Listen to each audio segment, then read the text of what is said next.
Fresh from the hands of Menlo Park developer Crystal Dynamics, Tomb Raider Legends has been reborn.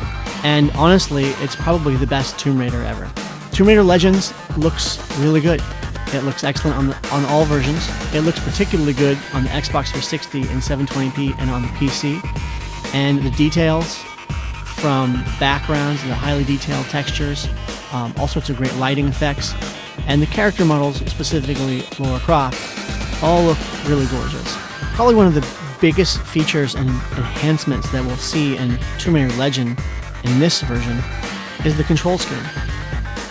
On the previous Tomb Raiders, you had a magnetic grid and sort of heavy boots that made Lara very difficult and formulaic to use as she went from environment to environment, cliff to cliff, spelunking and jumping all over the place. Now we've got a freeform Lara Croft who can control fully in 3D and who has a bunch of tricks in her quiver. For instance, she's got a grappling hook that enables her to swing from place to place. She can also use ropes, and of course you can climb on cliffs and swim. There have been a bunch of new animations and small, subtle enhancements that have made it really easy to play as her and to make the game a little quicker. So now you can shimmy quickly across cliff sides.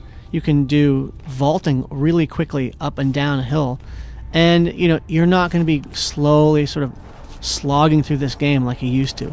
So Crystal Dynamics has done a really good job and really focused its efforts on making this a fun game to control with Lara at the center, all with good animations and a nice looking lead character. The content on all the systems is the same, so whether you play it on 360 or Xbox or PC, you're going to get the same game. What you'll find is about 70% adventuring, about 30% action. Crystal Dynamics has made sure to keep the adventure as the main part of the game, with huge environments and fantastic places to explore. And naturally, you're going to get in the thick of it with several bosses and a lot of thugs to fight. The fighting is simple. It's been made that way so that you can really focus on adventuring. You'll have auto-targeting and auto-locking, and the targeting goes straight to the enemy's chest. You can actually do free aiming as well by pressing a simple button. And you can pull off a sort of bullet time move where when you're up close to an enemy, you press a series of buttons and time will slow down and you can shoot the enemy as you bounce off its chest or the back of its head. This makes close range fighting a little bit more interesting, and it also makes it a little bit more fun.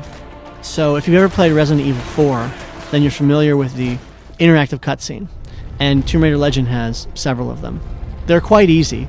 It's a cutscene that basically allows you to make a choice when something dangerous happens, like blades coming towards Lara's feet or a giant boulder coming toward her head.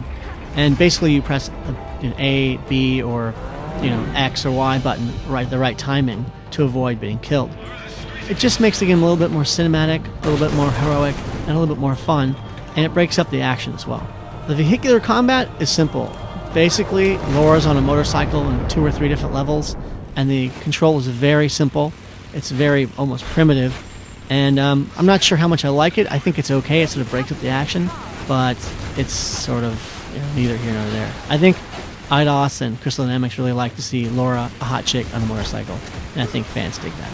The game follows an interesting story, probably the best story that we've seen in Tomb Raider in all these versions, and the story goes from Peru to Africa to Bolivia to England and even Japan, with a predominant amount of environments being outside, some being inside, a lot of tombs, a lot of really interesting new tombs and bosses, and some city events, some city levels, mainly the one that takes place in Tokyo, which is quite fun, and gets Lara into a really nice evening dress where you get to watch her and shake her ass quite nicely. As adventure games go, there aren't that many. Prince of Persia blends action, platforming, and adventuring like no other game has before it, and Tomb Raider isn't as ambitious as that game. But for what it does very well. In the end, this is certainly the best Tomb Raider we've ever seen.